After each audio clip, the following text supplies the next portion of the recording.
Bonjour, ici Anne Champagne, Marc-Antoine Foran, Laurie Proulx et bienvenue à Pas sorti du bois.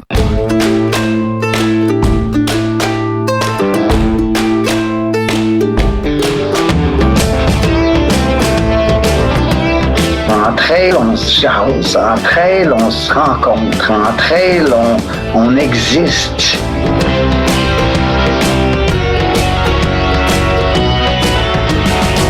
On contrôle pas toujours les situations, mais on peut toujours contrôler notre réaction à la situation.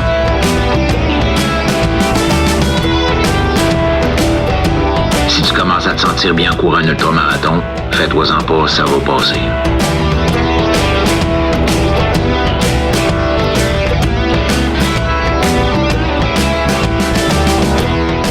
Se réinvente et évolue, puis dans la foulée de l'UTMB 2026, la marque québécoise a lancé sa toute nouvelle identité, Ne courez jamais seul. Puis après 7 ans à être ambassadeur de la marque et 6 ans de collaboration étroite entre Pas sorti du bois puis NAC, je peux te dire que ça fait tout son sens. NAC te soutient à l'entraînement, dans tes défis, puis même dans ton quotidien avec des produits qui fonctionnent et qui sont développés par et pour des athlètes d'endurance. Chez NAC, il y a toujours eu le souci d'optimiser, d'améliorer, de peaufiner. Il n'y a rien qui est laissé au hasard par l'équipe, puis ça paraît. C'est des passionnés avant tout qui ont commencé tranquillement à développer leurs produits à Montréal il y a 10 ans, puis qui sont aujourd'hui les meilleurs au monde à repousser les limites de la nutrition pour sport d'endurance. C'est pas pour rien que les meilleurs athlètes de notre sport sont avec NAC. Puis c'est pas pour rien que NAC est le partenaire officiel de l'UTMB World Series. Parlant de l'UTMB, la gang de NAC t'offre un rabais spécial de 20%, oui 20% jusqu'à la fin du mois d'août avec le code promo Pas sorti du NAC. PASSORTIDUNAAK. C'est pour une durée limitée pendant la période de l'UTMB. Fait que niaise pas puis va dès maintenant remplir ton panier sur le NAC.com. Avec NAC, l'ultra, c'est pas une distance, c'est un état d'esprit. Que tu cours des 200 miles ou des 5 km, que tu cherches la performance à l'avant des courses ou que tu t'amuses comme moi dans le mid-pack, cours jamais seul grâce à NAC.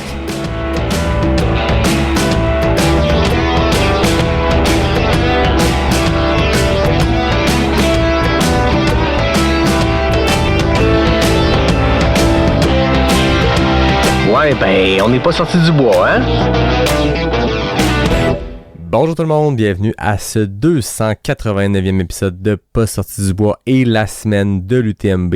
Et là, on est rendu, c'est le sommet mondial du trail. La semaine passée, je vous ai partagé 2 épisodes Jazette de Geek avec Nicolas Dan et Nicolas Fréret. On a survolé les élites internationaux, on a fait nos prédictions. Et cette semaine, encore 2 épisodes, mais cette fois, on met l'accent sur les Québécois qui participeront à une des épreuves de l'UTMB. Je fais ça en 2 parties, ça fait des épisodes un peu plus courts qui vont ponctuer cette semaine-là de l'UTMB. Et ça commence dès maintenant. Aujourd'hui, je fais exception à ma règle habituelle de l'épisode du mercredi. Je commence ça un mardi, pourquoi pas, au moment d'enregistrer ceci et de le diffuser. La TDS est en cours, puis ça va se continuer comme ça jusqu'à dimanche. Plus de 10 000 participants vont prendre le départ de l'une des épreuves de l'UTMB. Donc, premier épisode, première partie de cette série de 2 de nos Québécois qui sont à l'UTMB. C'est des entrevues qui ont été enregistrées la semaine passée, puis j'avais bien hâte de vous les partager. Donc, sans plus tarder, voici Anne Champagne et Marc-Antoine Foran qui participeront à l'UTMB et Laurie Proulx qui participera à l'OCC pour la 2e année consécutive. Anne Champagne, re-bienvenue à Pas sorti du bois. C'est pas ton premier rodéo, re-bienvenue. Merci beaucoup, Yann. C'est vraiment gentil. Merci d'être là. Écoute, on va partir ça direct. Je réécoutais il y a vraiment pas si longtemps parce que je prépare quelque chose de spécial pour plus tard cet automne, des vieux épisodes. C'est pas si vieux, mais à l'automne 2024, t'es venu ici dans mon studio maison. On avait enregistré un épisode suite à ta grosse saison, tu sais, QMT, Grand Raid des Pyrénées, 2 grosses victoires sur 100 000. Puis tu disais, il y a tellement de belles opportunités qui arrivent, il faut que j'apprenne à choisir puis à mettre des objectifs dans le long terme puis à les placer puis à être patiente pour que ces choses-là arrivent. Puis, tu avais carrément dit, le but, c'est de faire en 2025 un buy UTMB qui me permettrait de faire l'UTMB en 2026. Nous voilà quasiment 2 ans plus tard et c'est exactement ça qui se passe. Comment tu te sens à l'approche de ce gros défi-là? Oh my God! Bien, en effet, c'est quand même fou de voir, on dirait que ça fait longtemps, mais peu finalement, 2 ans, mais je suis vraiment fébrile. Comment je l'explique, c'est que l'UTMB, si j'y vais vraiment plus loin dans le passé, quand j'ai commencé le trail, c'est les vidéos YouTube que je regardais avec la fameuse musique, les recaps de toutes les courses. C'était ce qui me donnait l'inspiration un peu plus. Je trouvais ça super impressionnant, le fameux départ, le Mont Blanc qu'on voit un peu 360 souvent pendant ce grand tour-là. Donc, d'y être dans environ même pas 10 jours, c'est comme un moment, je pense, en tant que traileuse, coureuse, d'y être. Je pense que c'est encore irréel. Je pense que je vais le sentir encore plus rendu là-bas. Mais je suis vraiment, vraiment contente, reconnaissante d'y être cette année. Puis, j'ai juste envie d'expérimenter cette course-là comme une première fois aussi, avec, oui, des objectifs, mais pas trop précis non plus. Ouais. Donc, C'est une marge de manœuvre pour profiter de cette course-là. Je parle dans cet épisode-ci avec plein de monde qui en rêvent depuis longtemps, qui ont peut-être déjà participé ou pas, mais ça reste que quand on arrive en trail, on dirait que c'est comme quelque chose qui est là, puis tu te dis peut-être un jour, puis il y a des façons de s'y rendre. Je pense que tu avais prévu l'année de la pandémie où tout a sauté. Tu étais supposé être sur la CCC, j'ai un souvenir de ça, on avait déjà parlé. Bon, occasion manquée, pandémie, tout ça. Puis tu es allé jouer dans d'autres courses mythiques avant de revenir à celle-là. Contrairement à d'autres qui s'approchent l'UTMB comme étant leur plus grande distance à vie, leur épreuve la plus difficile, le plus de dénivelé, le plus de temps sur les jambes, toi, avec ce que tu as fait dans les dernières années, tu es déjà allé jouer dans ces zones-là, du 170 km, 10 000 mètres dénivelé, 25 heures sur les jambes. C'est pas cette zone-là inconnue. Comment on approche un quatrième 100 000 comme ça? Je pense que ça me rend un peu plus confortable peut-être, que ce soit pas une première fois justement. Je crois qu'à travers le temps, j'ai voulu placer l'UTMB un petit peu plus loin pour justement avoir de l'expérience, pour que ça soit pas une première fois. J'avais l'impression que j'avais besoin d'expérience, en fait, pour me rendre à cette grande course-là. Donc, j'étais allée la chercher quand même. Il y a eu des bonnes épreuves avant.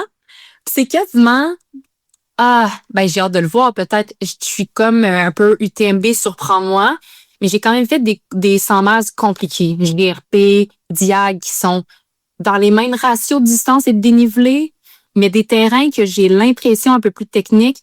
Donc, peut-être que ça m'enlève de me dire pas que ça sera facile, pas du tout, parce que ça reste la même distance, le même dénivelé à accomplir. Mais peut-être une petite couche de dire, je l'ai déjà fait dans des terrains plus complexes, puis là, je m'en vais refaire ça dans un format super différent. J'ai hâte. Je me suis entraînée quand même spécifiquement aussi pour l'UTMB avec ce qui est possible ici.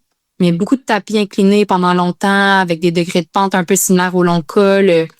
J'ai fait vraiment des montées un peu plus abruptes avec des pôles. Tu sais, j'ai vraiment peaufiné certains trucs, faire des plus longs, des descentes à bloc. Et je pense que je me suis vraiment bien préparée avec notre environnement ici. J'ai vraiment hâte d'y être. Ouais, vraiment. L'année passée, quasiment à pareille date, tu te préparais pour la Diagonale des Fous, qui est un ratio similaire, tu l'as dit, plus technique et une particularité qu'il n'y a pas l'UTMB, l'interdiction d'avoir des bâtons. Est-ce que c'est un soulagement de se dire je m'attaque à 10 000 mètres de dénivelé positif et négatif, mais j'ai le droit d'avoir des pôles? C'est un outil que t'aimes? Quand même, oui, pour vrai. Si, en regardant les courses, j'ai l'impression que j'analyse de voir si ça vaut la peine ou non de les avoir. Puis c'est sûr qu'avec un profil comme UTMB, c'est des longues montées progressives. Ça va être un super bel outil de gestion, je crois, pour vraiment comme justement enlever un peu de poids sur nos jambes. Donc, c'est certain que oui, de les avoir, c'est comme un peu rassurant, je trouve, pour moi. Puis, j'ai tenté de peaufiner lors des bâtons. Donc, oui. Puis, on regarde sur des lignes de départ, c'est rare quelqu'un qui n'a pas de bâton. Même les premiers en avant, la plupart des bâtons, ils les utilisent. Oui, clairement. Tu le disais, c'est un terrain qui est un peu plus rapide. Je pense que le terme rapide, c'est pas le bon quand c'est quelque chose qui va durer des vingtaines d'heures et 170 km, mais comparé aux autres 100 000 que tu as pu faire, QMT, Diagonale, GRP, là, on est dans une course où il va y avoir plus de courses, littéralement. Est-ce que c'est quelque chose que tu as placé dans ta préparation spécifique de courir vraiment, de faire des descentes? J'en parlais avec d'autres invités, on part du Grand Col Ferret, on descend pour un demi-marathon. Oui. Mais oui, puis c'est ça dans le possible, tu sais. C'est sûr qu'au Québec, on a des tellement belles montagnes, mais pas très grandes, donc c'est quand même difficile. Mais pour de vrai, j'ai tellement focusé sur un cadran tu sais, sur un écran en fait tapis roulant pendant des heures à courir entre du 8 à 12%, la plupart du temps un peu de 15%, mais pendant 2 heures de temps à grimper sur un tapis. Ça peut quand même le reproduire, puis tu sais, faire des chemins d'accès, par exemple au Mont-Saint-Anne, un peu plus long, un peu plus progressif. Donc vraiment de répliquer, mon Dieu. J'ai juste hâte d'être là-bas. On dirait que je vais peut-être avoir ça en tête aussi. T'as fait ça ressemble à ça, tu sais. D'avoir des repères un peu visuels comme ça. Même si c'est des plus grands dénivelés, je pense que ça m'aide de juste avoir des images. Fait que me dire, ben, ça va être, par exemple, tant de Mont-Sainte-Anne ou c'est d'avoir des repères qu'on connaît. Je pense que ça va être une bonne tactique aussi. On est une mesure qu'on connaît, un des Mont-Sainte-Anne. C'est bon. Je me rappelle, elle m'a dit ça l'année passée aussi avant d'attaquer un parcours de repli où on montait 2200 d'une traite, ce qu'il n'y a pas d'habitude à l'UTMB. Je me rappelle avoir amorcé en me disant, c'est comme faire un 3 Mont-Sainte-Anne-ish, là, un peu plus, mais on le sait qu'on peut le faire à 3 Mont-Sainte-Anne. C'est juste que d'habitude, il y a des petites descentes pour changer le mal de place et elle ne savait pas. L'UTMB, c'est une course qui est spéciale. C'est une course qui a beaucoup d'ambiance, qui a beaucoup de monde sur le parcours. Comment tu vas le vivre, cet événement-là, toi, comme coureuse, avec ton crew, avec les gens qui seront là? C'est quoi le plan de match, disons, logistique ou voyage autour de ça? Ouais, ben j'ai vraiment la chance d'être vraiment bien entourée là-bas, ben, vraiment par mon chum Louis, puis avec un peu de l'équipe North Face, on va avoir avec Marc-Antoine, on va avoir aussi ben Alexandra, Xavier puis Michael qui vont être là. Il y a une logistique d'autobus qu'on a essayé de déchiffrer. Parce que en fait, il n'y a pas vraiment d'auto qui circule autour du Mont-Blanc ou du Mont, on l'a même pas conseillé, même si c'était possible. Ouais. Donc vraiment un peu plus de transport d'autobus. On va potentiellement un peu scinder, que ce soit pas nécessairement la même personne toujours au ravito, qui soit là en tant que support. Ça va être un plan de match qu'on va faire dans vraiment à l'arrivée, je pense, à Chamonix, de voir un peu plus la logistique, mais pour l'instant, on a une équipe solide, puis ça va être vraiment seulement une personne en fait d'assistance à chaque fois. Puis vraiment, voilà, il n'y a pas de plan encore vraiment précis. Fait que pour le coup, on va avoir un plan de match de qui est où. Puis comment le vivre, ben ça va être de le vivre pleinement, je pense, de cette ambiance-là. Je pense pas que c'est une course.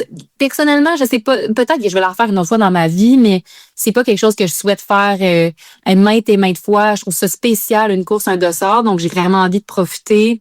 Les fameux passages où il y a des cheer zones, de vraiment vivre pleinement, de sourire beaucoup, puis de vraiment juste remercier, puis de vraiment de me faire un peu des amis comme on peut se faire dans l'ultra si possible par petites sections, d'être dans mon effort. Je pense que c'est vraiment des trucs que je veux me rappeler, que maintenant je veux vraiment plus m'ancrer. Je pense que c'est ça qui fonctionne pour moi. Donc voilà. C'est pas mal ça le plan de match. Vivre l'expérience de coureuse, mais vivre l'expérience aussi de fan de trail, parce que quand on est fan de ce sport-là, c'est des noms de ravitaux qu'on entend, c'est des images qu'on voit année après année quand on s'assoit devant le YouTube de l'UTMB pendant la course, puis qu'on le suit. C'est quand même spécial d'être sur place, puis des fois, c'est à la hauteur du hype qu'on se crée nous-mêmes. Puis d'autres fois, tu te dis, hey, je suis à La Foulie. J'ai entendu parler de La Foulie plein de fois, puis tu te rends compte que La Foulie, c'est un simple village alpin, dans le sens où il y a un côté magique, des fois, à suivre la course, puis à un moment donné, tu te rends compte que dans l'immédiat, c'est comme aller courir le dimanche, puis il faut mettre un pied devant l'autre, puis c'est tout, là. Puis même d'être inspiré par, comme, je regardais les start lists, puis genre, je suis tellement inspirée par ça, je me trouve tellement chanceuse, c'est comme, c'est mes idoles, ça n'a aucun sens, puis comme, je trouve ça vraiment, vraiment cool de vivre ça, puis d'être juste comme...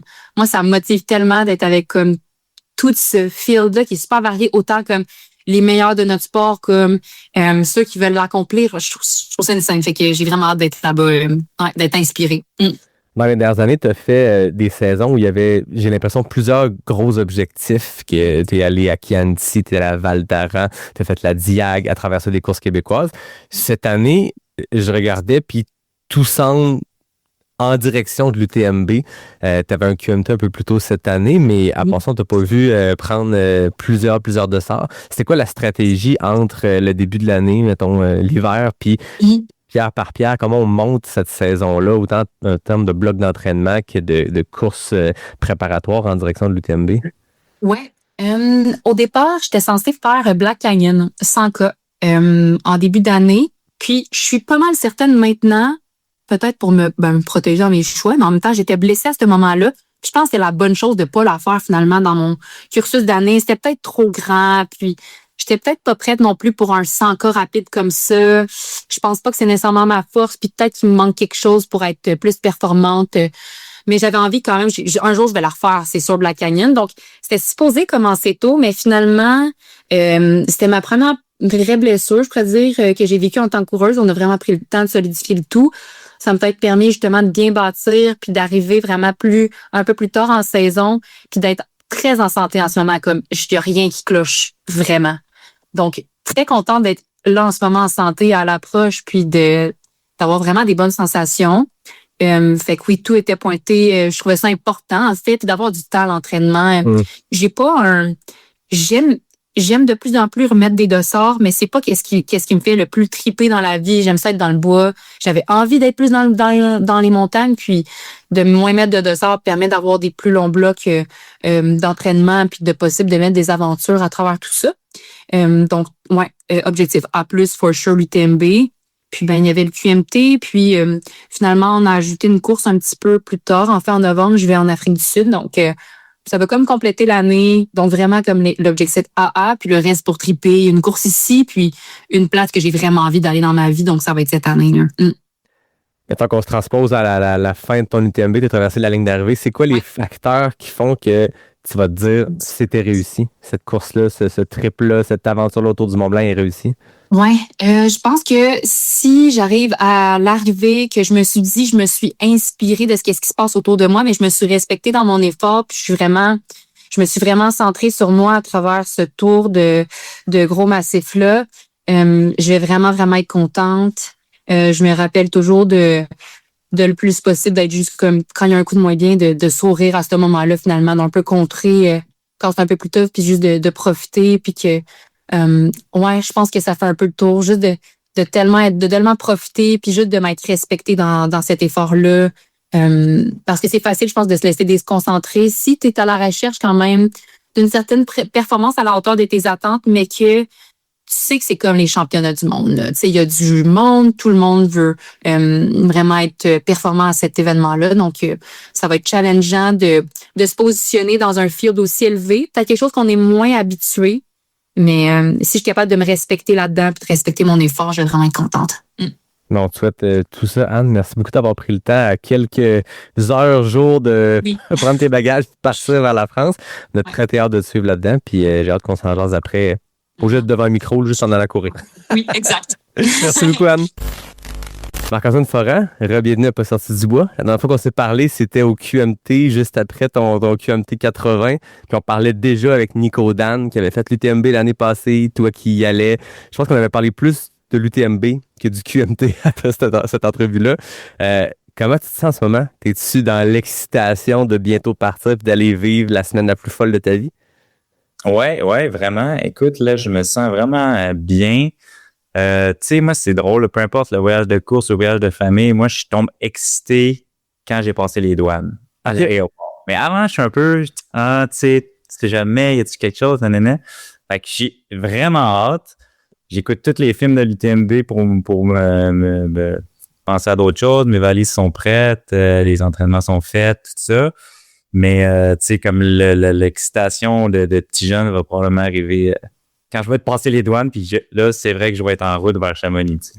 Puis, mec, tu mettes les pieds dans Chamonix, que tu arrives devant cette arche-là qui est déjà montée au moment où on enregistre. Mais je pense que ça fait une semaine qu'elle est montée. Elle est là, devant la petite église. Tu sais, je veux dire, tu le dis, là, tu as écouté tous les films de l'UTMB, tu dois le suivre à chaque année. Là, quand tu le vois pour vrai, tu vas vivre sûrement quelque chose d'assez spécial depuis le temps que tu l'attends aussi, là. Ouais, j'ai vraiment hâte de me retrouver là, puis tu sais puis aussi de profiter de cette semaine-là. Puis tu sais, j'arrive là juste pour comme c'est ça, profiter, courir cette course-là que ça va être une première pour moi. Fait que tu sais, je suis pas dans le stress de performance ou tout ça, de position, de temps. Je m'en vais là le plus près que je peux être. Puis c'est tout, tu sais. Fait que, tu sais, des courses au Québec là, ou ailleurs, tu sais, qu'il y a un plus petit field ou quoi que ce soit, tu peux espérer travailler fort, avoir des rêves, tout ça. Tu sais, là, si on s'entend, c'est l'UTMB, c'est plus Jim, là, mais c'était Kylian et compagnie. T'sais. Là, tu sais, je pense qu'à l'UTMB, tu t'attaques à cette distance-là, comme toutes les top élites disent, first thing first, finish, tu sais. Ouais. Finish first, puis le reste après ça. Puis vivre cette boucle-là qui est quand même très mythique, 160 km autour du Mont-Blanc. Tu sais, des fois, quand je parle à des gens qui sont moins dans le trail, puis l'UTMB, c'est une bonne introduction parce que visuellement, tu vois un peu la folie du truc. On connaît tous le Mont-Blanc, tu fais le tour, tu commences à Chamonix ou Chamonix pour tous ceux qui ont écouté les boys à travers l'histoire. Puis tu traverses 3 pays, puis tu reviens à ton point de départ autour de la plus haute montagne des Alpes, la plus haute montagne d'Europe. Tu sais, je veux dire, juste ça, c'est malade. Après ça, il reste juste à le faire, mais juste le tracé que cette course-là prend, puis l'importance que cette course-là a pour le monde du trail, pour les gens qui l'ont tout écouté à un moment ou à un autre, puis tout le monde a accroché sur le trail un peu plus en voyant un film d'UTMB. Si t'aimais déjà le trail, t'as vu un film, t'es encore plus accroché. Puis moi, c'est un des premiers trucs auxquels j'ai été confronté, puis ça t'accroche, t'as le goût de le vivre. Ouais, puis tu sais, c'est l'ampleur de cette course-là. C'est stressant, pareil. Tu sais, tout le monde est comment, tu sais, as un temps en tête, me poser. Mais tu sais, c'est tellement énorme. Tu sais, oui, tu décortiques, mais au final, c'est 175 km puis 10 000 mètres de dénivelé. Là. C'est pas un 50 kilos au Québec. Là. Tu sais, c'est des grosses montées. Ça va être long, c'est de prendre son temps. Puis tu sais, on l'a vu l'année dernière, la météo peut changer la course complètement. Fait que, tu sais, c'est, je pense, de t'attaquer, en tout cas pour la première fois, de s'attaquer à cette course-là de façon totalement humble, puis juste comme profiter, avancer, puis aller au meilleur que tu peux, puis enlever cette espèce de stress-là, puis juste vivre tous ces paysages-là, toute cette boucle qui est mythique, tu sais. Ouais, tu sais, c'est malade, là, puis on sait pas, là, peut-être que tiens, déjà, ça change. Est-ce que dans 5 ans, elle va encore exister, cette course-là? On sait pas. Tu sais, déjà placé là, puis ça bouge là, en ce moment. En ce moment, c'est Leadville au Colorado, puis avec ce qui se passe là-bas, les feux de forêt et tout, le tracé a complètement changé. Puis, l'UTMB, on a vu récemment des critiques du nouveau maire en place qui a dit qu'il va falloir que l'UTMB fasse des efforts pour être moins dérangeant. Exact. Fait que, tu sais, c'est malade de pouvoir vivre ça. Tu sais, je pense pas que l'année prochaine, cette course-là n'existera plus, mais on sait pas dans les prochaines années, tu sais, ce que. Puis, fait que, tu sais, juste d'être là, c'est ça. Je me trouve vraiment chanceux. Tu sais, après, oui, j'ai aligné ma chance, là, mais je me trouve quand même chanceux de pouvoir aller vivre ça pour mes 35 ans. Tu sais, c'est quand même. Je fêterai pas mes 35 ans là-bas, mais à 35 ans, d'aller faire l'UTMB.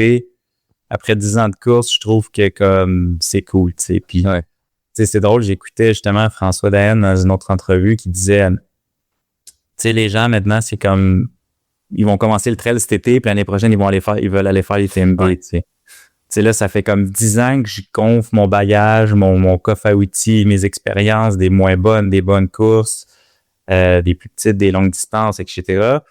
Je pense qu'après 10 ans, de façon très humble, t'as assez d'outils pour t'attaquer à ça. Ça fait quand même 10 ans, là. Tu sais, c'est une saison, fait que ouais, tu sais, je pense qu'il va y avoir du fun aussi. Tu sais, j'ai hâte de triper puis d'avoir du fun. C'est ça mon mindset en ce moment. C'est plus que, OK, tu joues avec les rapitos, t'as toute la logistique. Oui, je l'ai faite, j'y ai pensé, mais maintenant, je suis rendu en mode, j'ai juste le goût de courir, avancer, regarder, profiter, vivre des moments qui je vais m'en rappeler toute ma vie. Là. Ouais. T'as l'expérience de la distance du 100 000, tu l'as fait à plusieurs reprises. T'as l'expérience d'aller faire des courses à l'international, de partir avec tes bagages puis d'aller faire une course dans un milieu que tu connais pas, sur des terrains que tu connais pas. C'était quoi la préparation cette année spécifique pour ce défi-là? Qu'est-ce que tu savais qu'il fallait que tu fasses, que tu accomplisses comme temps sur les jambes, comme dénivelé, comme préparation spécifique pour te sentir ce que tu as l'air de te sentir en ce moment, prêt de t'attaquer à ça? Ouais, ben, tu sais, j'avais placé certaines courses de façon pas trop près du TMB, mais parallèlement à ça, tu sais, j'en ai un peu parlé dans la série que je suis en train de faire, mais ça fait 2 ans que j'ai de la misère un peu avec au niveau de la performance, tu sais, puis c'est tout le temps un coup de dé à chaque fois que je m'alignais sur une course, je savais pas si ça allait comme clutcher ou pas, puis mais tu sais, quand t'es parent, puis tu t'entraînes pour des ultras, tu as 1 million de facteurs que tu peux remettre la faute dessus. Peut-être j'ai mal dormi, peut-être que la bouffe va moins bien rentrer, etc., etc. Les microbes. Ensuite, au QMT, là, je savais qu'il y avait quelque chose de qui ça se pouvait pas, tu sais. Fait que là, oui, ma faute de peut-être pas avoir été avant, mon devoir en tant qu'athlète de pas avoir été avant, mais bon, c'est fait. Là, je suis allé. Puis, le médecin Jean-Philippe de la clinique Élive et Véronique, sa blonde, qui sont incroyables, évidemment, ils avaient les bilans sanguins, ont trouvé que je faisais de l'anémie. Depuis, tu sais, lui, ce qu'il soupçonne, c'est que au début, que j'ai commencé à courir, je devais avoir un taux normal ou peut-être un peu plus haut de fer. Tu sais, que l'on sait que le fer, l'oxygène des muscles, la puissance, etc. Puis, toutes mes bonnes performances allaient bien, les défis. Puis, tout de suite à ça, j'ai probablement crashé ma réserve. Puis là, je roulais avec un taux de fer qui était extrêmement bas, qui était de 20, tu sais. Fait que lui m'a dit, j'ai quasiment jamais vu ça. Je suis un homme, ce taux de fer-là. Il dit, si tu faisais du Netflix chez vous, tu t'en serais jamais rendu compte, mais là, quand tu demandes à ton corps. Fait que, tu sais, sachant ça, là, on s'est mis à vouloir redresser, prendre les suppléments, tout ça. Fait que, tu sais, là, je me suis boosté le plus de fer que je pouvais. Mais, tu sais, je devrais avoir un pic, puis je devrais être vraiment mieux que j'étais. Ouais. En termes de sensations puis de coup de loterie, parce que c'est ce que tu avais raconté quand on s'était parlé de faire le QMT, c'est qu'il y a des journées que tout clutchait, puis des journées qui rien clutchait, puis tu ne restais pas à mettre le doigt là-dessus, fait que clairement, c'était des variations dans tes taux de fer, probablement. Là. Voilà. Fait que là, tu sais, sachant ça, je le sais que je ne serais pas à 100% sur l'UTMB, mais là, je sais d'où ça vient, fait qu'on est en train de régler ça. Par contre, tu sais, je voulais aller à l'UTMB, fait que là, j'ai tout fait ce que je pouvais. J'ai checké tous les aliments, le plus de fer. Je me suis bourré de fer à l'os.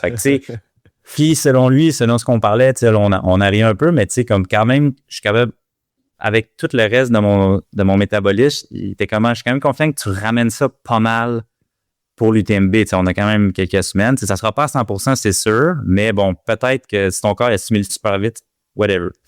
Fait que ça, c'était une chose que j'étais content de régler pour aussi mes 27, que je vais pouvoir m'attaquer, puis...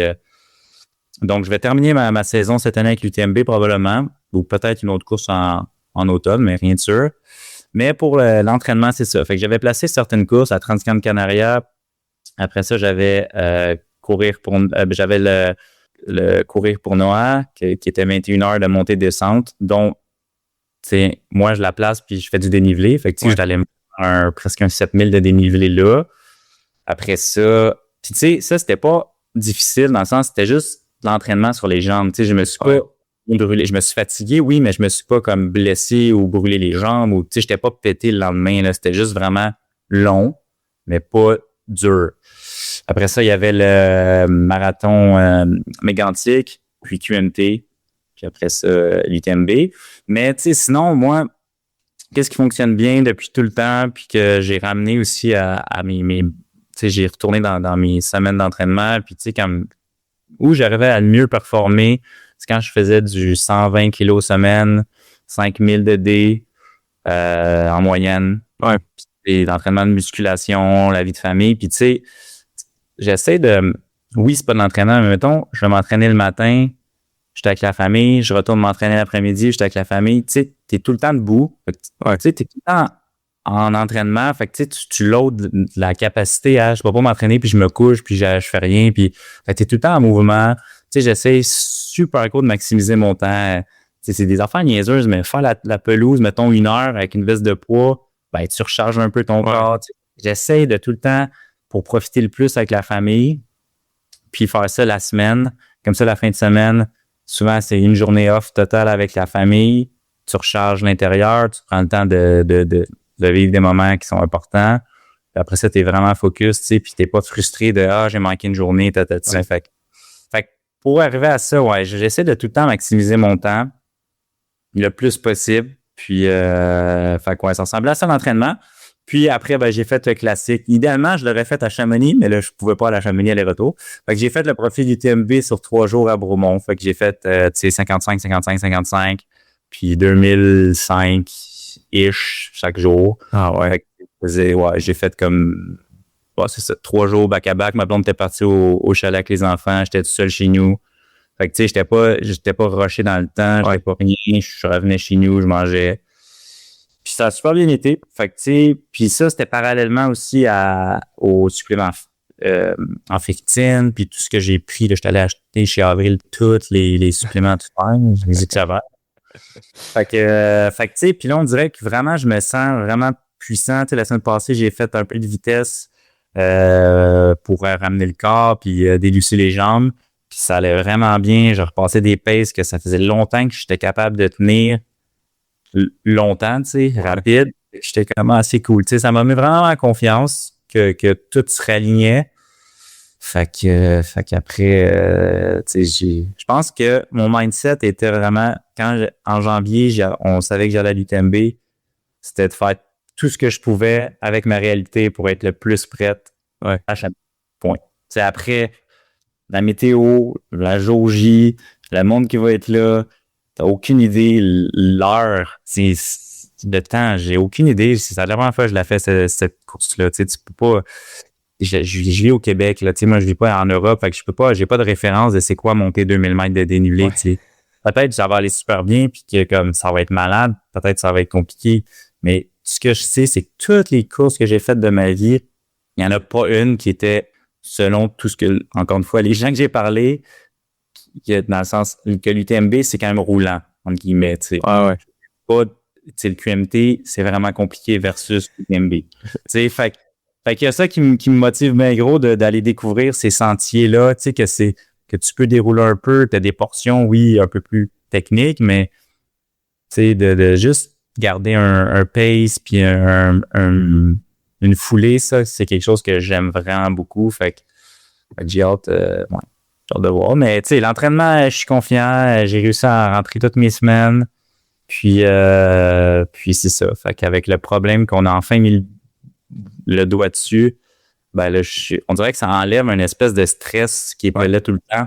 De genre, quel genre de journée ça va être, vu que c'était un peu aléatoire. Là, tu sais que ça, tu le contrôles, c'est peut-être pas parfait, comme tu dis, mais ça peut pas être pire que avoir une mauvaise journée le jour J, puis tu sais, je veux dire, de juste le subir. Là.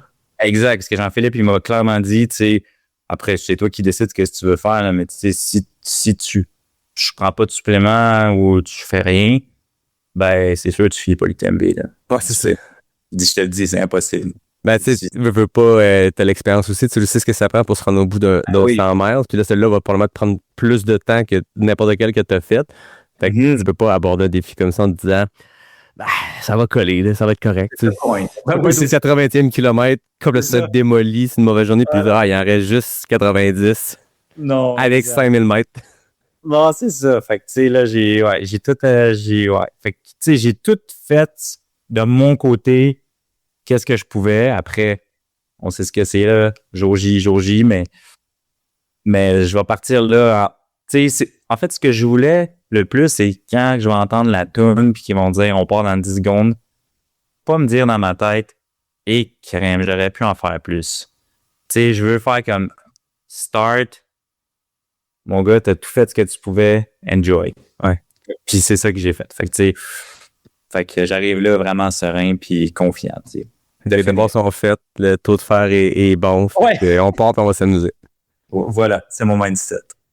Ah, merci beaucoup, Marc-Antoine. C'était vraiment le fun de jaser puis de voir ce processus-là. C'était intéressant. Je pensais pas qu'on avait parlé de faire dans un épisode pour l'UTMB, mais c'est un processus qui est intéressant. Puis c'est drôle parce que, genre, dans cet épisode-ci, il y a Geneviève Asselin qui est là. Puis on parlait, je disais, c'est qui les autres Québécois dans l'épisode parce qu'on enregistre tout individuellement.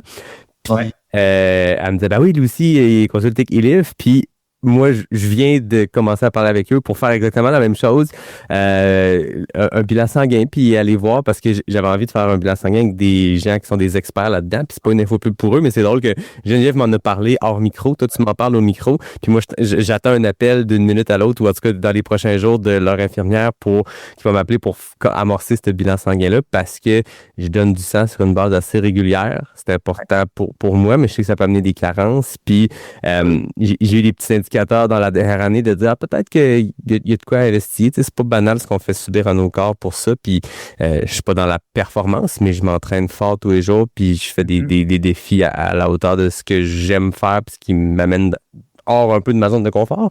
Donc tout ça doit vider certaines réserves, puis il y a peut-être de quoi investiguer. Puis avoir entendu ton histoire, t'en as parlé, avoir entendu Geneviève qui est près de cette équipe-là aussi, ça m'a flashé ces lumières-là. Fait que je suis là-dedans moi aussi. Fait que écoute, on les salue.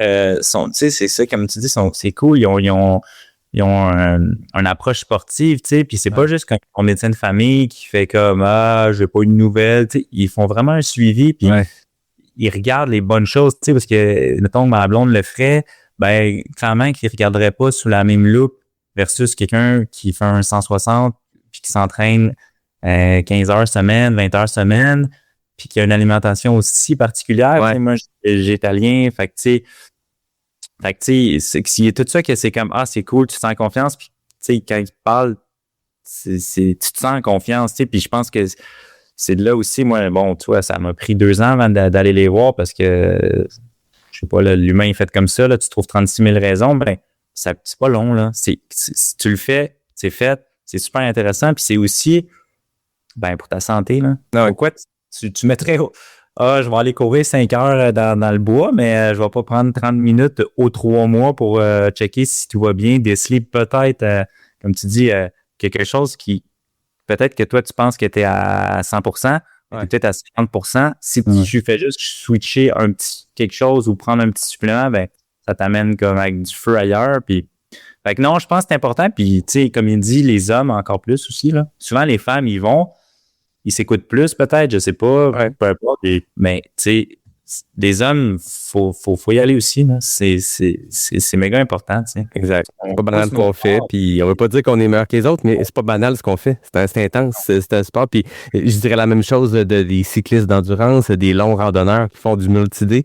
On fait des choses qui sont pas dans les, c'est 180 minutes d'activité physique par semaine. La plupart du monde dans cette communauté-là font le double, c'est pas le triple, c'est pas le quadruple. Fait que ça vaut la peine d'investiguer ces choses-là. On fait attention pour la plupart des gens, je pense, dans cette communauté-là, à notre santé.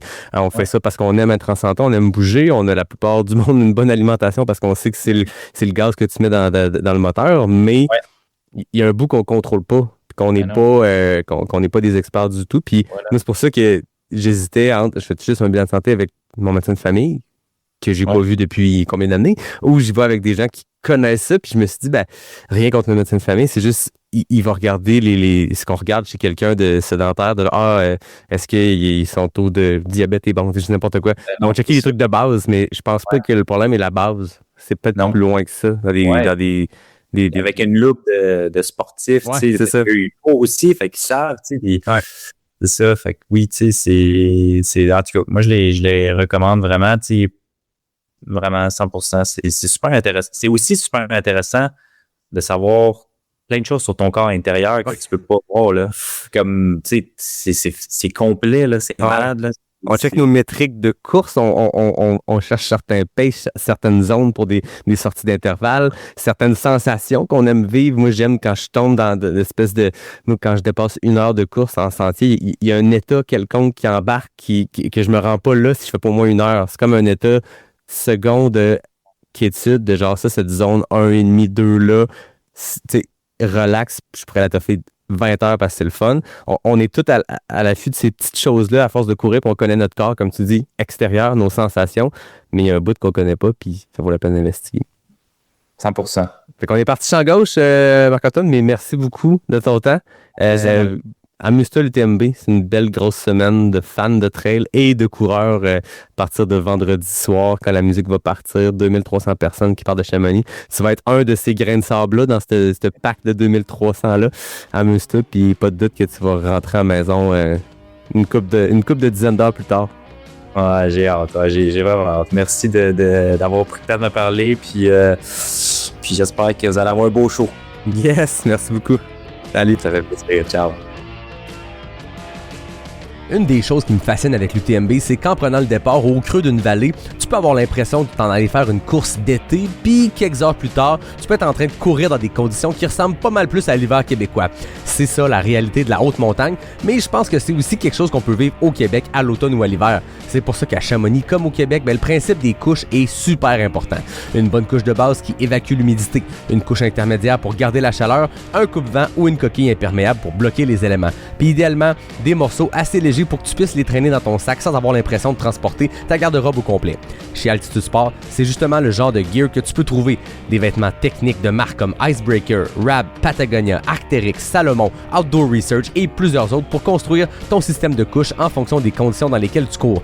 Parce qu'au fond, l'objectif, c'est d'avoir des bons morceaux capables de travailler ensemble quand la météo décide de faire n'importe quoi. Altitude Sport, c'est une entreprise canadienne basée à Montréal, 100% en ligne avec plus de 400 marques premium. Tu commandes aujourd'hui, c'est livré demain partout au Canada et même le jour même à Montréal. Puis les retours sont super faciles, même pas besoin d'imprimante. Va sur altitudesport.com, utilise le code POST-SORTIE-DU-BOIS 2026, PASSORTIDUBOIS 2026 pour obtenir jusqu'à 20% de rabais sur ta première commande. Faut juste créer un compte. Le lien et les conditions sont dans la description.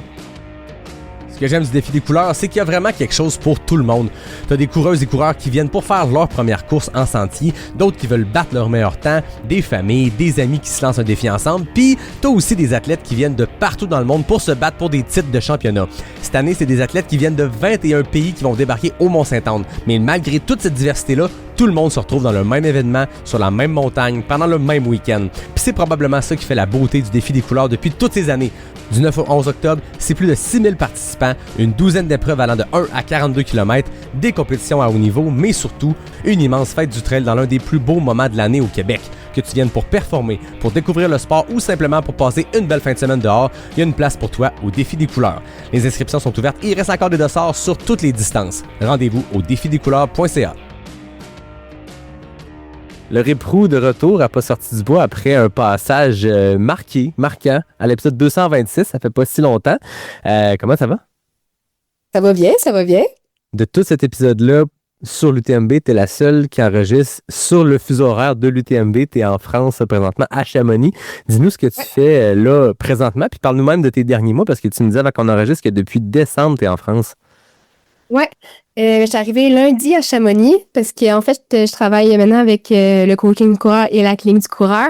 Et en fait, à chaque année à l'UTMB, eux autres, c'est comme c'est l'espèce de de GA annuel, parce que c'est sûr qu'on va voir tellement de monde, ils font tellement de cours de formation en clinique du coureur. Fait que c'est ça, c'est comme une espèce de rassembler, c'est ça, annuel. Puis ça permet, en fait, avec la clinique du coureur, c'est qu'on est tellement du monde de Québec, de la Belgique, de la Suisse, de la France. C'est comme un moyen que tout le monde se réunit à la même place. Donc, ouais, c'est vraiment le fun à chaque année, au moins, de se voir en vrai. Donc, c'est sûr qu'on est comme dans un chalet, puis on est une trentaine, donc c'est pas très reposant pour avant une course, mais au moins ça me fait penser justement à autre chose, puis de faire d'autres choses que d'habitude, pas penser à aller courir. J'ai les journées assez chargées jusqu'à ma course, donc ouais. T'as pas le faux mot de voir les gens partir en sentier puis de te dire je devrais pas y aller parce que je suis en affûtage, mais en même temps, je suis là, ce serait le fun d'y aller. Là, t'as pas le choix, t'es en formation, ça règle la question. Oui, c'est ça, exact. Ça me donne pas le choix, puis j'ai même pas le temps d'y penser, donc ça va, là. Ouais. Quand j'étais dans ce podcast, on avait parlé de plein de choses de trail, mais aussi de voyage. Puis, tu as fait quelques allers-retours en Europe dans les dernières années, mais là, tu es installé là, depuis décembre. Qu'est-ce que tu fais présentement en France? Mon copain est ici, fait que c'est la raison principale pourquoi j'ai déménagé, mais ça m'a permis aussi de justement, vu que je ne pouvais pas pratiquer en tant que physio ici, de comme ouvrir un peu mes horizons, de dire, OK, avec le champ de la physiothérapie, on peut tellement faire de choses différentes. Fait que, c'est sûr que j'avais commencé avec le coaching du coureur, même à Québec. C'est juste que là, j'ai mis plus l'emphase là-dessus, que j'ai continué aussi ma recherche, que j'ai encore plus de temps pour en faire. Donc, ça m'a permis d'avancer ma maîtrise aussi. Et pour la job, vu qu'avant, quand j'avais ma propre clinique à Québec, maintenant, je me suis dit, bon, qu'est-ce que je pourrais faire pour garder la physio, vu que je peux pas faire ça de la même chose ici. En fait, les équipes canadiennes qui viennent s'entraîner en Europe, c'est une bonne option. Donc, eux, bon, la soigner. Oui, c'est ça. Veux pas, vu que les Coupes du monde de ski, c'est pas mal en Europe la majorité du temps, même les camps d'entraînement, vu que c'est sur les glaciers, c'est ici. Quand j'ai parlé à la fédération de ski que j'étais maintenant temps plein en Europe, en fait, eux autres, c'était dire parfait, à place de payer des billets d'avion par une physio du Québec qui, avec les prix des billets d'avion maintenant, que je sois sur place, puis après, je prends juste des vols internes pour aller au camp d'entraînement, les suivre en Coupe du monde. Donc, pour cette année, ça va être ça maintenant. C'est un beau Puis trip. Puis ça te permet de revenir à l'OCC parce que tu l'as fait l'année passée, cette course-là autour du Mont-Blanc de 60 km. Tu y reviens cette année. Ça permet aussi de s'entraîner dans des terrains qui y ressemblent un peu plus. Ouais. C'était quoi ta préparation? C'était quoi ton année de trail en préparation de cette OCC-là? C'était quand même différent parce que quand je suis arrivée en décembre ici, c'est sûr que même avant de partir, novembre, début décembre, j'avais commencé à faire plus de ski de fond. Cette année, ça avait quand même neigé tôt. Mais vu que je suis dans les Pyrénées, en fait, pas de ski de fond possible. Je pouvais même commencer à courir d'un trail déjà. Ce qui m'était jamais arrivé de ma vie de pouvoir commencer à faire du trail. Fait que pour vrai, ça a quand même, je trouve vraiment, j'ai pu absorber un peu plus de dénivelé parce que, en fait, c'est juste que tu vas dans des altitudes plus basses, mais tu sais, je peux vraiment être en sentier direct dans la terre, dans les cailloux à l'année longue. Fait que c'est quand même, pour vrai, c'est les premières, tu sais, je trouvais ça bizarre parce que je me sentais pas en hiver. Non, je me sentais comme à l'automne constamment. Puis que des fois, tu peux monter pour aller skier, mais oui, je trouvais ça quand même chouette d'avoir l'avantage de dire ah ouais, j'ai pas à courir dans la neige tout l'hiver. Je suis vraiment dans le spécifique, dans les cailloux, mais en même temps, j'essaie d'aller quand même en ski de rando, tu sais, d'aller en vélo de montagne ou faire de l'autre chose parce que, tu sais, d'être trop spécifique à l'année longue, d'être en trail, ça peut venir quand même redondant ou lassant avec le temps. Donc, j'essayais quand même. En vrai, fallait que je me parle pour dire, hey, fais d'autres choses, c'est le temps, on est juste rendu au mois de janvier, c'est pas grave si tu vas pas partir des heures en montagne, mais c'était quand même bien. C'était quand même chouette d'avoir la chance de pouvoir faire ça l'année, quand même garder ça, là. Ouais. Tu as fait un gros enchaînement de courses quand même depuis l'OCC l'année passée. Tu étais au championnat du monde avec l'équipe canadienne. Après ça, je sais que tu as fait une Sky Race, tu as fait le Val d'Aran by UTMB dans les Pyrénées. Ouais. Comment tu te sens à l'approche de l'OCC? Est-ce que tu sens que t'es-tu satisfaite de tes build-up d'entraînement, du temps passé en montagne? Oui, vraiment. En fait, je me sens quand même plus prête que l'année passée. Justement, tu sais, comme je te disais tantôt, on dirait que les années d'avant, je voyageais tellement, tu sais, d'un continent à l'autre ou quoi que ce soit, que je pense que je me fatiguais. Puis aussi, c'est ça, en fait, aussi que j'ai trouvé ça dur l'année passée c'est la première fois que je faisais des courses avec autant de dénivelé, en fait. Mm-hmm. À Québec, vu qu'on peut pas en faire autant, on dirait que j'ai trouvé ça, l'été dernier, j'étais ici aussi, mais je trouvais ça dur, mes semaines d'entraînement. Tu sais, on dirait que j'étais habituée d'enchaîner le Mont-Saint-Anne, puis ça allait bien, puis mes routines, j'avais mes trails que j'étais habituée et tout. Mais là, d'être plus dans les cailloux, dans le dénivelé, en altitude, pour vrai, j'étais tellement fatiguée. Puis je trouve cette année, même malgré qu'il a fait une grosse canicule ici, je trouve quand même, je me suis quand même bien adaptée. Tu sais, à la chaleur, en fait, il a fait canicule de mois de mai en ce moment. Depuis que je suis arrivée ici, je me sens au frais pour la première fois. Donc, pour vrai, on dirait que ça me dérange. Tu sais, on dirait que je me disais, hey, je suis rendue, on dirait que c'est comme normal pour moi de faire une sortie à 2000 mètres dans la chaleur. Donc, j'étais quand même contente de ce que j'ai fait. Fait que j'ai hâte de voir ce que ça va donner. Parce que je trouve quand même que j'ai eu des bonnes sensations, je me sentais bien, j'ai bien récupéré. Comparativement à l'été dernier que j'ai eu de la misère, c'était la première fois. Donc, j'ai hâte de voir.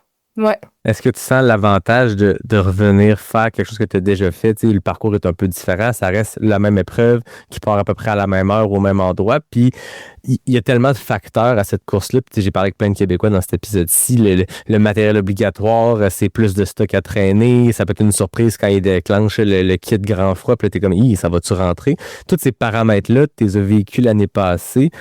Tu te sens-tu plus en confiance? Est-ce que tu te sens quasiment revenir à la maison de refaire quelque chose que tu as déjà fait? Oui, pour vrai, ouais, je suis vraiment plus confiante. On dirait que l'année passée, j'étais sur la ligne de départ puis j'étais comme gênée, là, tu sais, d'essayer de pousser. Mais là, on dirait que j'ai envie de donner tout ce que j'ai puis de voir ce que ça donne, justement, au final. Puis, ouais, plus avec de confiance. Puis, à Val d'Aran, justement, la course que j'ai faite avant, d'emblée, sans avoir de kit froid ou quoi que ce soit, il y avait les 2 paires de pantalons. Tu sais, le long sleeve avec le manteau imperméable. Tout. Tu sais, on dirait que j'étais comme, pourquoi? Tu sais, même les mitaines de... Ah ouais. Tu sais, d'emblée. C'est même pas en kit d'urgence. C'est une course qui a lieu le 1er juillet, on s'entend, en pleine canicule. Exact. Mais je sais pas pourquoi ils prenaient pas de chance. Eux autres, c'était comme, peu importe qui arrive, vous avez tout. Donc, je me suis quand même bien pratiquée avec ça. Puis c'était quand même un 55 avec c'était 3003 avec 3007 de D-. Puis le D-, il pardonnait tellement pas que, ouais, pour elle, c'est une des mes courses les plus dures que j'ai faites. J'ai dit ça après le championnat du monde, mais là, je pense que c'est Val d'Aran, finalement. Les Pyrénées sont difficiles dans tous les cas. Oui. Oui, je pense que ça, faudrait d'être Alpes, on est bien quand même. On dirait, fait que j'ai hâte de voir avec un peu le même format, avec avec des sentiers qui sont quand même plus propres, plus roulants. J'ai hâte de voir ce que ça va donner maintenant que j'ai été quand même dans un environnement de cailloux, là, de chantier. Donc, j'ai hâte de voir. C'est une bonne préparation d'aller faire plus difficile pour ensuite revenir à... Exact. On dira pas que c'est facile, c'est pas le bon temps, mais c'est sûr, Non, sûr c'est que... pas facile, mais... J'en parlais avec Anne Champagne, tu sais, d'avoir fait la diagonale dans son cas, le Grand Raid des Pyrénées, t'arrives à l'UTMB, c'est des ratios qui n'ont aucun sens quand on compare à nos courses ici, mais ça demeure que tu as vécu des ratios similaires avec plus de roches puis des racines, donc ça sera pas plus facile, mais c'est quand même un environnement qui est un peu plus pardonnable. Puis là, je mets des immenses guillemets, là, ça demeure l'UTMB. Là. Oui. C'est ça que je trouvais que Val d'Aran, c'était comme mon musculaire qui était limitant au final, que là, j'ai hâte de voir. Oui, le musculaire, on s'entend, on va tout avoir les jambes cassées après, mais justement, je pense que je les ai assez cassés en juillet, que j'ai réussi à faire un beau bloc après, fait que c'est pour ça que je me dis, c'est pour ça que je suis plus confiante aussi pour celle-là. Dans tes forces, dans tes préférences, préfères-tu un terrain comme les Pyrénées, très montagneux, mais très sauvage, technique et rocailleux, versus un terrain comme à l'UTMB qui est bon aussi alpin et montagneux, mais avec la balayeuse qui est passée dans le sentier? Là? J'aime quand même mieux faire des cours dans les Alpes, mais je suis quand même contente de pouvoir m'entraîner un peu dans le sauvage, puis en plus dans les Pyrénées, il y a pas grand monde, t'as vraiment quand même la paix, puis c'est ça, on dirait que je me dis, ok, j'ai tellement un environnement qui est un peu plus dur, entre guillemets, que je me dis, puis à Québec, j'étais tellement habituée de faire du roulant, puis tu sais, de partir des fois dans les forestiers, puis de faire en mode courir longtemps, que je me rends compte que justement, là, je me suis fait comme un peu un réseau pour du monde avec qui je cours chez moi maintenant, tu sais, dans les Pyrénées. Puis, avec toutes les personnes que je cours, c'est toutes des gens que, justement, c'est le contraire des gens, des trailers du Québec. Tu sais, exemple, à chaque fois qu'il y avait un plat, qu'on était en montagne, qu'il y avait comme un plat, moi, je me disais, enfin, tu sais, du roulant, tu sais, ça. Puis, eux autres, c'est comme, c'est la mort, le plat, ils sont comme, faut courir. Eux autres sont habitués d'être dans le raid tout le temps. Fait qu'eux autres, en montée, faire du power hike et tout, c'est vraiment facile pour eux que, moi, je pompais derrière eux autres, puis pour eux autres, c'était comme facile. Puis c'était le contraire. Quand on arrivait sur le plat, moi, j'étais comme « enfin! » Puis eux autres, c'était comme « Mais je trouvais ça drôle qu'à quel point que eux autres sont nés là, tu sais, ils sont habitués de cet environnement-là. Il y a tellement moins de plats roulants que pour eux, c'est moins facile de faire ça. Versus moi qui arrive du Québec, et j'aime ça que ça soit un petit peu plus plat, chemin forestier, puis l'hiver, que je fais vraiment plus de pistes, tapis roulants et tout. Que je me rends compte que ça change quand même dans l'environnement que t'es depuis que t'as commencé à courir. Oui, c'est ça. Réellement, là. Ah oui. Mais les autres, ils me trouvaient un extraterrestre un peu d'aimer ça, d'aller faire de la route, puis des fois, puis ouais. C'est clair. Je parlais avec, j'ai reçu il y a plusieurs années une Québécoise qui vit dans les Alpes, qui s'appelle Suzanne, puis elle racontait justement qu'elle se préparait pour la Western State. Elle avait été pigée, puis elle cherchait dans son petit village alpin quelque part pour faire des intervalles sur du plat, de courir, tu sais, la motion de courir plus que 500 mètres avec un pas qui continue, qui est similaire sur un pace, puis elle n'était pas capable de le trouver parce que c'est soit ça monte, soit ça descend, hyper pentu, incapable de faire des intervalles classiques sur une piste, là, ou en tout cas sur quelque chose de plat. C'est ça, il faut comme tu le cherches, fait que tu sais... Puis pour vrai, des fois, je me trace des trucs sur ce travail, me dire, OK, le plus plat possible. Puis tu sais, ça finit toujours par être pour au moins 500 mètres. C'est bon, OK, ça va être le plus plat qu'il peut y avoir. Ton plancher, c'est les 500 mètres. Oui, c'est ça. Ou que tu tournes en rond dans une vallée un peu plate, mais tu sais, Fait que c'est pour ça que les gens sont comme, bon, tu vas dans les montagnes, puis... Mais ouais, c'est un beau problème. Oui, c'est ça, exactement. Dernière question avant qu'on conclue, Laurie. Une fois que tu passes la ligne d'arrivée de l'OCC, qu'est-ce qui s'est passé dans ta course? Comment ça s'est passé ta journée pour que tu sois satisfaite? C'est quoi tes objectifs sur cette journée-là? J'aimerais ça avoir quand même des bonnes sensations, puis de le finir solide, de finir quand même justement bien, puis que justement la fin, c'était la descente, puis justement la partie sur le plat de la fin, j'aimerais ça être capable de d'avoir encore une bonne foulée, de courir me dire OK, j'ai été capable de bien gérer puis de mon effort puis de pas exploser avant puis de dire oh mon Dieu, faut tellement que tu ralentisses vers la fin. Fait que je pense juste pour ça, si je suis capable de bien gérer, de finir fort, d'avoir un temps relativement mieux que l'année passée, c'est sûr que ça, c'est sûr que je vais être très satisfaite. Ça va être vraiment avec moi selon l'année passée, selon mon année que j'ai eue. J'ai hâte de voir si toutes les étoiles sont alignées cette journée-là. Je serais super contente, là, c'est sûr. Là. On te souhaite exactement ça. Merci beaucoup de ton temps. Puis on a très hâte de te suivre jeudi prochain sur cette OCC 2026. Merci, Laurie. Merci. Et voilà, c'est ce qui conclut cette première partie de cet épisode spécial UTMB avec des Québécois qui sont à Chamonix pour prendre part à l'une des épreuves de l'UTMB. J'espère que vous avez apprécié ces discussions parce que je vous donne rendez-vous dès demain pour la partie 2 avec 3 autres Québécois, Québécoises qui prendront part à des épreuves de l'UTMB. Donc, je termine comme d'habitude en remerciant David Hébert pour le design graphique, Fred Desroches pour le thème musical, NAC qui est le partenaire principal du podcast, mais aussi de l'UTMB World Series. Merci à Noctem, Mox Mocktail et à Café Charlevoix. Et à tout le monde, je vous dis à demain pour un prochain épisode spécial UTMB de Pas sorti du bois, le podcast 100% trail.